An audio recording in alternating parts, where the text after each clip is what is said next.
Uncle, at this point, I do not think we can pretend this is something ordinary anymore, because whatever is happening is not just trying to scare us, it is pushing us step by step, as if it wants us to see something we are still refusing to understand. You are beginning to see clearly now, Joe, because fear alone does not move objects, and it does not follow people from place to place. What you are witnessing is intention, and intention always leads somewhere. Your mother is not at peace, and that means something important is still unresolved, something that connects her life, her death, and the people around her. You mentioned someone earlier, someone new. This is not the time to hold anything back, because whatever you know could be the difference between understanding this and walking blindly into something dangerous. There was a man who started coming regularly, not like the usual customers who came to eat and leave, but like someone who had decided to become part of her daily life without being invited fully. He was always polite, always helpful, and he knew exactly how to make himself useful in ways that made people lower their guard around him. People like that do not appear without purpose, because nobody invests that much time and effort into someone else's life unless there is something they are quietly gaining from it. Did your mother ever question him directly, or did she simply observe and keep her concerns to herself? That is what made it more troubling. She never confronted him openly, as she started becoming more protective of her money, more careful with her movements, and more alert than I had ever seen her before. Then we are no longer dealing with guesses or assumptions, because what you have just told us confirms that something entered your mother's life shortly before everything went wrong, and that is where we must begin.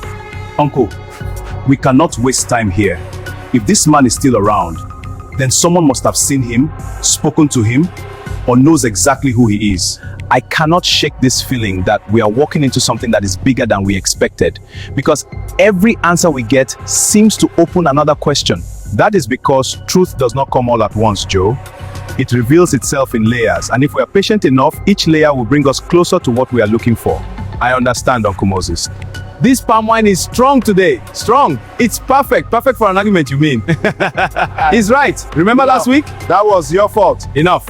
Let's drink.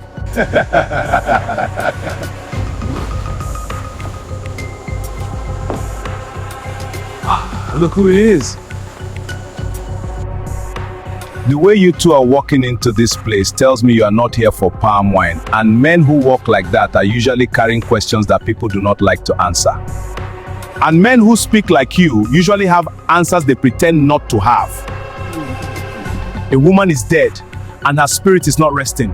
Whether people here choose to ignore it or not, something has already begun, and it will not stop until the truth comes out.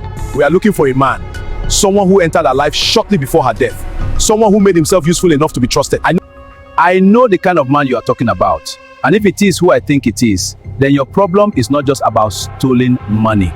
What do you mean? Because that man did not come into her life by chance. He came because someone sent him.